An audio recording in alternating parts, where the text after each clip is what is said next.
We do not have a military today that can fight a large-scale ground war in Europe. Ladies and gentlemen, if we fight the Russians, we will lose.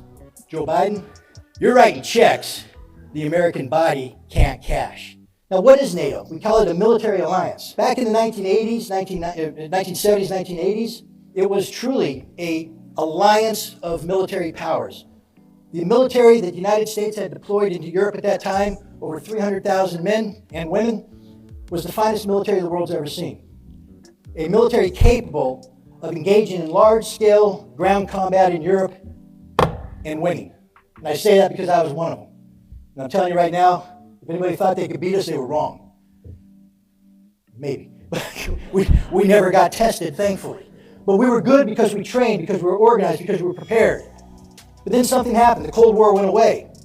And for the decade of the 90s, we were looking more at the peace dividend from the Cold War than we were at sustaining our military supremacy. Even though we talked a big game, and this is a very important thing, we talked a very big game. But we weren't the same. By 1998, we weren't the same military that existed in 1991. We were a far diminished military. We barely had enough resources in 2003 to take on a depleted Iraqi military. We almost ran out of logistics. A lot of people who study the invasion and occupation of Iraq will know that we had an operational pause before we moved on to Baghdad because we ran out of everything. And had the Iraqis been half as good as some people thought they were, we might not have won that war in the time frame that we thought. It was a very close run thing because we weren't that good anymore. And then another thing happened after 9/11.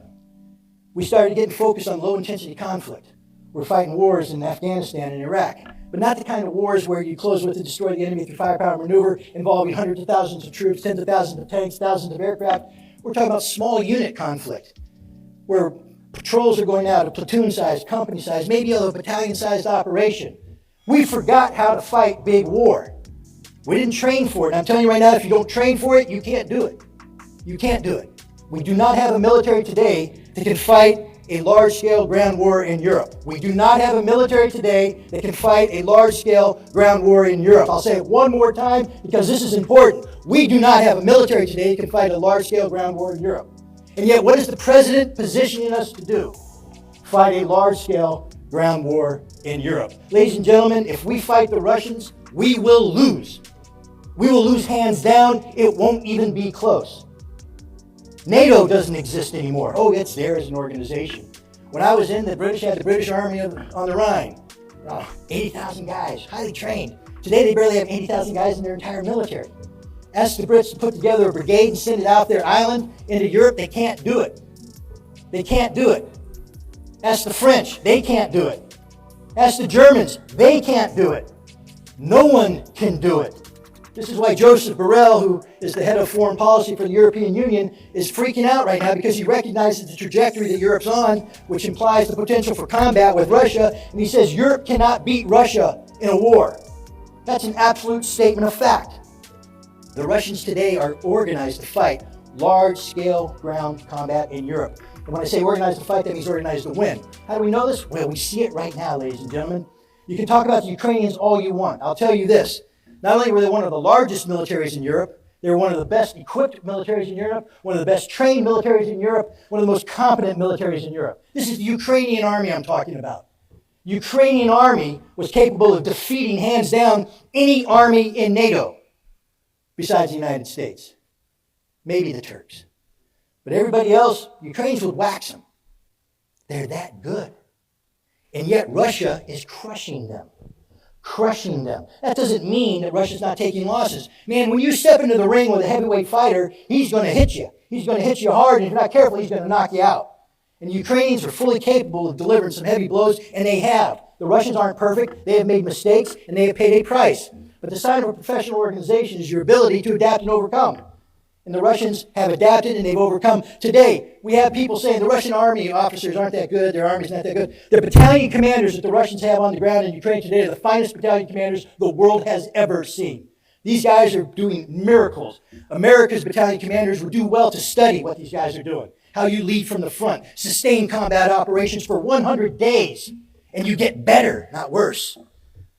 That's a sign of a professional. The Russians are winning, hands down, and they are going to win. Hands down.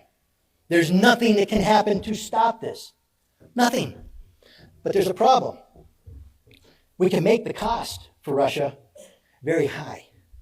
We can make it so high that it actually becomes painful. And if we make it too high, then we have what we call a game-changing moment. And we're on the verge of reaching that. We're providing the Ukrainians with weapons that are not going to change the outcome of the war. They are not. But what it will do is kill Russians. It will kill Russians in large numbers. And this will make it more difficult for Russia to win its victory in a reasonable time frame. It'll drag this conflict out. Now, Russia will win, but the price paid by Russia will be very high, and the price paid by Ukraine will be even higher. If you care about the Ukrainian people, if you give a damn about humanity, then you'd want this war to be over today. Because all that's going to happen between now and the inevitable termination of this conflict is tens of thousands of Ukrainians are going to die. Ukrainian infrastructure will be destroyed. But that's not even the worst that can happen. The worst that can happen is when Russia decides that America has gone too far. You see, this is not a war that's being fought in Ukraine. It's a special military operation. And you should probably look into what that means. It means that Russia's carrying out pretty much a punitive police action to punish Ukraine for 8 years of violence inflicted on the Russian population of the Donbass. This was not a war of conquest. This was not a war of domination. Yes, they did some things in Kiev to shape the battlefield, but the primary objective is to close with and destroy 60 to 100,000 Ukrainian troops that were threatening Donbass. And the Russians are achieving that as we speak. But the price that they're paying is very high. And we're treating it as if it's a war. We have a defense secretary who has said that the purpose of the United States is basically to bleed Russia dry, to achieve a strategic victory by making the Russians pay such a heavy price that they are no longer able to threaten Europe. Well, if you're a Russian listening to that, what are you thinking? Okay, no. We are creating bitterness, anger, resentment in Russia. And at some point, they're going to cross the line, and they're going to fire missiles outside of Ukraine, into American targets, into NATO targets, and now we're talking a real war, one that we won't win. Joe Biden, you're writing checks the American body can't cash. That's a statement of fact.